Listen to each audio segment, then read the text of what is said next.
खबर शामिल करते हैं फैसला बाद से। डीजी फूड अथॉरिटी के हुक्म पर फूड सेफ्टी टीमों का जंग रोड प्रताप नगर में बेसन चक्की पर छापा मारकर चक्की से मकई और तुके बरामद होने पर सख्त एक्शन लिया गया। मकई के तुकों को पीसकर मिलावटी बेसन तैयार करने वाला यूनिट पकड़ा गया। 4200 किलो मकई, 1600 किलो मिलावटी बेसन और चक्की जब्त, मुलजिम गिरफ्तार करके मुकदमा दर्ज कर लिया गया। डीजी फूड अथॉरिटी का कहना था कि मकई और तुकों को पीसकर बेसन में मिलावट की जा रही थी। स्टोरेज के नाकस हालात और सफाई के नाकस इंतजामात पाए गए। मुलाजमीन के मेडिकल और ट्रेनिंग सर्टिफिकेट्स अदम मौजूद और यूनिट में हशरात की भरमार पाई गई। पैकिंग के लिए तैयार बेसन पर गैर मंजूर शुदा और नामुकम्मल लेबल लगाया जा रहा था।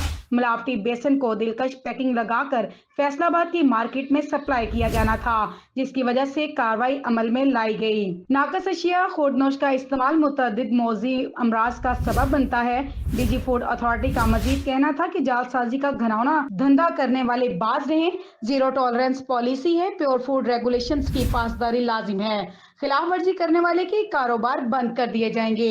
एक बार फिर आपको अपडेट करते चलें। डीजी फूड अथॉरिटी के हुक्म पर फूड सेफ्टी टीमों का जंग रोड प्रताप नगर में बेसन चक्की पर छापा मारकर चक्की से मकई और तुके बरामद होने पर सख्त एक्शन लिया गया। मकई के तुकों को पीसकर मिलावटी बेसन तैयार करने वाला यूनिट पकड़ा गया। 4200 किलो मकई, 1600 किलो मिलावटी बेसन और चक्की जब्त, मुलजिम गिरफ्तार करके मुकदमा दर्ज कर लिया गया। डीजी फूड अथॉरिटी का कहना था कि मकई और तुकों को पीसकर बेसन में मिलावट की जा रही थी। स्टोरेज के नाकस हालात और सफाई के नाकस इंतजामात पाए गए। मुलाजमीन के मेडिकल और ट्रेनिंग सर्टिफिकेट्स अदम मौजूद और यूनिट में हशरात की भरमार पाई गई। पैकिंग के लिए तैयार बेसन पर गैर मंजूर शुदा और नामुकम्मल लेबल लगाया जा रहा था। मिलावटी बेसन को दिलकश पैकिंग लगाकर फैसलाबाद की मार्केट में सप्लाई किया जाना था, जिसकी वजह से कार्रवाई अमल में लाई गई। नाकस अशिया खुर्दनोश का इस्तेमाल मुतअद्दिद मौजी अमराज का सबब बनता है।